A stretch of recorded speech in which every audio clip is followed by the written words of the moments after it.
মার্কেটে অনেকেরই এরকম ধারণা যে বুক ভ্যালুর থেকে কারেন্ট প্রাইস যদি বেশি থাকে এটা ওভার ভ্যালুড, এই কোম্পানি থেকে দূরে থাকতে হয়। বাট এটা সম্পূর্ণ সত্য নয়। শেয়ার মার্কেটের একটা খুবই কমপ্লেক্স টপিক আজ আমরা একদম সিম্পল ভাষায় বুঝবো, যা একটা ক্লাস 5-এর বাচ্চা ক্লিয়ারভাবে বুঝতে পারবে এবং বোঝাতেও পারবে। যে কোনো কোম্পানির তিনটে ভ্যালু হয়, একটাকে বলা হয় ফেস ভ্যালু, একটাকে বলা হয় বুক ভ্যালু, আর একটা হলো কারেন্ট প্রাইস বা কারেন্ট ভ্যালু। আমরা কারেন্ট প্রাইসকে বুঝি। কারেন্ট প্রাইসের মানে হলো আমরা যদি এমআরএফ এর একটা শেয়ার কিনতে যাই আজকে, তো আমাদের কত টাকা দিতে হবে, যেটা এমআরএফ এর ক্ষেত্রে 1,24,597 টাকা। বাট বুক ভ্যালু এবং ফেস ভ্যালুর কাছে আমাদের সব কনসেপ্ট গুলিয়ে যায়। আর আমরা যদি গুগল বাবাজিকেও জিজ্ঞেস করি যে বুক ভ্যালু ফেস ভ্যালু কিভাবে তৈরি হয়, জিনিসটা কি, গুগল আমাদের এমন উত্তর দেবে আমরা আরো কনফিউজড হয়ে যাই। আজকের এই ভিডিওতে আমরা জানবো বুক ভ্যালুকে কিভাবে ক্যালকুলেট করা হয় এবং বুক ভ্যালুর কি ইম্পর্টেন্স আছে, বুক ভ্যালুকে কিভাবে আমরা সঠিকভাবে ব্যবহার করতে পারি কোনো কোম্পানিকে চুজ করার সময়, এবং ফেস ভ্যালুকে কিভাবে ক্যালকুলেট করা হয় এবং ফেস ভ্যালুর কি ইম্পর্টেন্স আছে। প্রথমে আমরা দেখি যে ফেস ভ্যালু কিভাবে তৈরি হয়। এই যে ফেস ভ্যালু 10 বলছে, এটা কিভাবে তৈরি হচ্ছে। তো এটা জানার জন্য প্রথমে আমরা এখানে ব্যালেন্স শিটে যাব। ব্যালেন্স শিটে গিয়ে আমরা এই ইকুইটি ক্যাপিটাল দেখব। ইকুইটি ক্যাপিটাল কত, 4 কোটি দেখাচ্ছে এখানে, কোটি, এই যে এখানে দেওয়া রয়েছে করোড়ে, যা ফিগার আছে এখানে করোড়, ঠিক আছে। তো ইকুইটি ক্যাপিটাল 4 কোটি, এর মানে কি, যখন কোম্পানিটা স্টার্ট হয় তখন এর ফাউন্ডাররা কত টাকা ইনভেস্ট করে এই কোম্পানিটাকে স্টার্ট করেছিল, সেটা হলো এমআরএফ এর ক্ষেত্রে 4 কোটি টাকা। তো আমরা করব কি, 4 কোটিকে আমরা নাম্বার অফ শেয়ার দিয়ে ডিভাইড করব, ঠিক আছে। তার জন্য আমরা এখানে এসে 4 লিখলাম, ডিভাইডেড বাই কত, ডিভাইডেড করব নাম্বার অফ শেয়ার দিয়ে। তো নাম্বার অফ শেয়ার পাবো কোথায়, নাম্বার অফ শেয়ার এখানে দেওয়া থাকে না, তার জন্য আমাদের এই এডিট রেশিওতে যেতে হবে। এডিট রেশিওতে গিয়ে এখানে নাম্বার অফ ইকুইটি শেয়ার, এই যে এসে গেছে, এটাকে আমরা সিলেক্ট করলাম, সিলেক্ট করে আমরা সেভ কুইক রেশিও করে দিলাম, ঠিক আছে। এখানে নাম্বার অফ ইকুইটি শেয়ার চলে এসেছে। এই জিনিসটা আমরা কোথায় করছি, আমরা হচ্ছে স্ক্রিনার ওয়েবসাইটে করছি, ঠিক আছে। এটা হচ্ছে মোবাইল অ্যাপ্লিকেশনও আছে, সেম ভাবে আমরা মোবাইলের ক্ষেত্রেও করতে পারি, বাট শুধু একটু ইন্টারফেস আলাদা, বাদ বাকি সেম ফাংশন।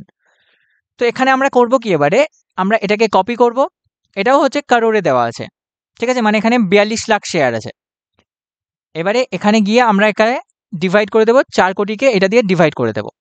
তো এখানে আমাদের যে ফিগারটা আসছে 9.5 সামথিং, আর আমরা যদি এমআরএফ এর ফেস ভ্যালু চেক করি 10, তো 9.5 সামথিং যেটা আছে, তো এটাকে রাউন্ড ফিগারে এখানে 10 দেখানো হচ্ছে, কারণ এই যে number of equity share 42 lakh তো শুধু নেই, এরপরেও কিছু সংখ্যা রয়েছে, তো সেটা এখানে মেনশন করা নেই, তার কারণে এরকম আমরা দেখতে পাচ্ছি। আমরা বুঝতে পারলাম যে কোনো কোম্পানির ফেস ভ্যালু কিভাবে তৈরি হয়। যেমন এমআরএফ এর ক্ষেত্রে ফেস ভ্যালু 10। আমরা যদি অন্য একটা কোম্পানির ক্ষেত্রে দেখি, যেমন টিসিএস, আমরা সার্চ করে নিই, টিসিএস এর ক্ষেত্রে ফেস ভ্যালু এখানে 1 দেখাচ্ছে। তো এটা কিভাবে, সেম ভাবে যে টোটাল ইকুইটি ক্যাপিটাল, তার জন্য আমাদের ব্যালেন্স শিটে যেতে হবে, ইকুইটি ক্যাপিটাল আমরা এখান থেকে নিলাম, এটাকে আমরা ডিভাইড করে দেব নাম্বার অফ শেয়ার দিয়ে, divided by number of share. Number of share এখানে পেয়ে গেছি, এটাকে আমরা গিয়ে এখানে ডিভাইড করে দেব। তো আমাদের এই যে এখানে ফেস ভ্যালু 1 বেরিয়ে আসছে। তো এইভাবে যে কোনো কোম্পানির আমরা ফেস ভ্যালু বের করে নিতে পারি। তো আমরা আগের এক্সাম্পলটায় আবার চলে যাই। তো আমরা যদি কোনো কোম্পানির ফেস ভ্যালু জানতে পারি, মানে যেটা দেওয়াই থাকে এখানে 10, কোনো কোম্পানির ক্ষেত্রে 1, তো ওই জিনিসের কোনো কি ইম্পর্টেন্স আছে, ওই জিনিসটার কোনো রকম ইম্পর্টেন্স নেই। কারণ কোনো কোম্পানি কত টাকা দিয়ে স্টার্ট করেছিল সেটা আমরা জানলাম, বাট সেটার আজকের দিনে দাঁড়িয়ে তার কি ভ্যালু, তার তো কোনো ভ্যালু নেই। তার উপর ডিপেন্ড করে আমরা তো কোনো কোম্পানিকে চুজ করতে পারি না। তো কোনো কোম্পানির ফেস ভ্যালু 1 হোক, 10 হোক বা 100 হোক, আমরা তো অ্যাজ সাচ কোনো ইম্পর্টেন্সই দেখতে পাচ্ছি না। এবারে আমরা চেক করি বুক ভ্যালু। বুক ভ্যালু কিভাবে তৈরি হয় এবং বুক ভ্যালুর কি ইম্পর্টেন্স। তো বুক ভ্যালু কিভাবে তৈরি হয় এটা জানতে গেলে আমাদের সেম ব্যালেন্স শিটে যেতে হবে। ব্যালেন্স শিটে গিয়ে আমাদের এই ইকুইটি ক্যাপিটাল এবং রিজার্ভ যেটা আছে এটাকে একসাথে যোগ করতে হবে। যেমন এখন আমাদের যে লাস্ট কোয়ার্টারের রেজাল্ট অনুযায়ী আমরা দেখতে পাচ্ছি এখানে যে 4 কোটির ইকুইটি ক্যাপিটাল এবং রিজার্ভ আছে 17,664 কোটির। তো আমরা এই দুটোকে একসাথে যোগ করে নেব, ঠিক আছে। 17,668 করে দিলাম। কেন 68? কারণ 4 কোটি 64 ছিল আর 4 কোটি হচ্ছে আমাদের এখানে ইকুইটি ক্যাপিটাল ছিল। তো একসাথে যোগ করলে 17,668 কোটি। এটাকে আমরা ডিভাইড করব নাম্বার অফ শেয়ার দিয়ে, এটা দিয়ে ডিভাইড করব। ঠিক আছে, ডিভাইডেড বাই এটা করলে আমাদের যে 42,066 টাকা বেরিয়ে আসছে সেটা হচ্ছে এমআরএফ এর বুক ভ্যালু। বাট আমরা এখানে একটু ডিফারেন্ট দেখতে পাবো। কারণ কি? কারণ হচ্ছে এই নাম্বার অফ শেয়ার এখানে কমপ্লিট নেই। শুধুমাত্র তো এখানে 42 লাখ নেই, এর পরেও কিছু সংখ্যা আছে, 42 লাখ সামথিং আছে। তো এই নাম্বারটা আমাদের কাছে যেহেতু নেই, তাই এখানে বুক ভ্যালুটা আমাদের একদম অ্যাকিউরেট বেরিয়ে আসছে না, বাট আশেপাশে বেরিয়ে আসছে। ঠিক আছে, তো আমরা এটা বুঝতে পারলাম যে বুক ভ্যালু কিভাবে বেরিয়ে আসে এবং ফেস ভ্যালু কিভাবে বেরিয়ে আসে। আমরা আরেকটা কোম্পানির ক্ষেত্রে বুক ভ্যালু বের করে দেখি, যেমন টিসিএস এর ক্ষেত্রেই বের করে দেখি। টিসিএস এর ক্ষেত্রে বুক ভ্যালু কিভাবে বেরোবে, তার জন্য আমাদের এখানে ব্যালেন্স শিটে যেতে হবে, এটা প্লাস এটা আমরা করব।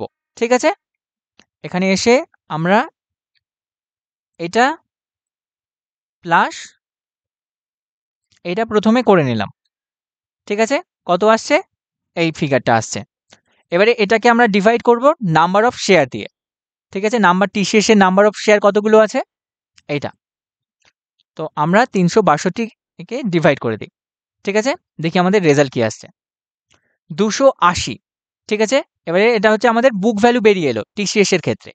তো আমরা টিসিএস এর বুক ভ্যালু গিয়ে চেক করি, 281। প্রায় একই বললেই চলে, 19-20 একটু পার্থক্য থাকে, কারণ আমাদের এখানে পুরো ফিগারটা দেওয়া নেই তার কারণে। তো এই বুক ভ্যালুর কি ইম্পর্টেন্স আছে? বুক ভ্যালুর কি আদৌ কোনো ইম্পর্টেন্স আছে? হ্যাঁ, বুক ভ্যালুর ইম্পর্টেন্স আছে, বাট আমরা বুক ভ্যালুকে অন্ধের মতো দেখবো না।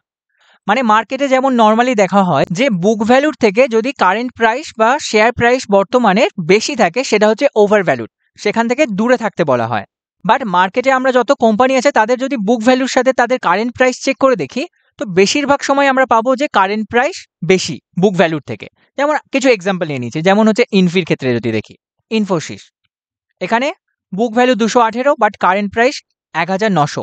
আমরা যদি এইচডিএফসির ব্যাংকের ক্ষেত্রে দেখি, বুক ভ্যালু 601, কারেন্ট প্রাইস 1746। আমরা আরও একটা বড় কোম্পানি দেখি, যেমন Kotak bank, Kotak Mahindra bank, book value 654, current price বেশি। তো তাহলে সব কোম্পানি তো ওভার ভ্যালুড হয়ে আছে। তো আমরা বুক ভ্যালুকে এইভাবে ইউজ করব না যে বুক ভ্যালুর থেকে কোনো কোম্পানির শেয়ার প্রাইসের দাম বেশি এর মানে হচ্ছে এটা ওভার ভ্যালুড হয়ে গেছে, এমনটা নাও হতে পারে। মেইনলি বুক ভ্যালুটা আসছে কোথা থেকে?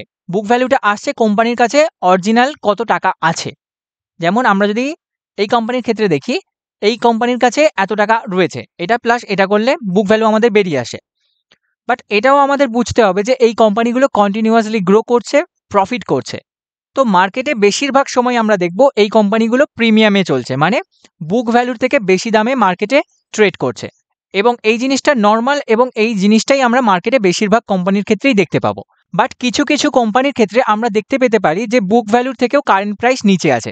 যেমন কিছু এক্সাম্পল দেখি, যেমন পিএনবির ক্ষেত্রে বুক ভ্যালু এখানে 100 আর কারেন্ট প্রাইস 99.8, একটু কম। তো এখানে কেবলমাত্র 0.2 পয়েন্টেরই পার্থক্য রয়েছে। যেমন আরেকটা কোম্পানি বাজাজ হিন্দুস্তান সুগার, এখানে বুক ভ্যালু হচ্ছে 33.9 বাট কারেন্ট প্রাইস 30.9, মানে এখানে 3 টাকার পার্থক্য রয়েছে। তো এই কোম্পানিটার ক্ষেত্রে আমরা ধরতে পারি যে বুক ভ্যালুর থেকে যেহেতু কারেন্ট প্রাইস কম, তাই এটা হচ্ছে আন্ডার ভ্যালুড। বাট এটা কোনো রকমের বাইং বা সেলিং রিকমেন্ডেশন নয়, এটা শুধুমাত্র আমরা স্টাডির পারপাসের জন্যই ডিসকাস করছি যে কিভাবে বুক ভ্যালুকে ইউজ করা হয়।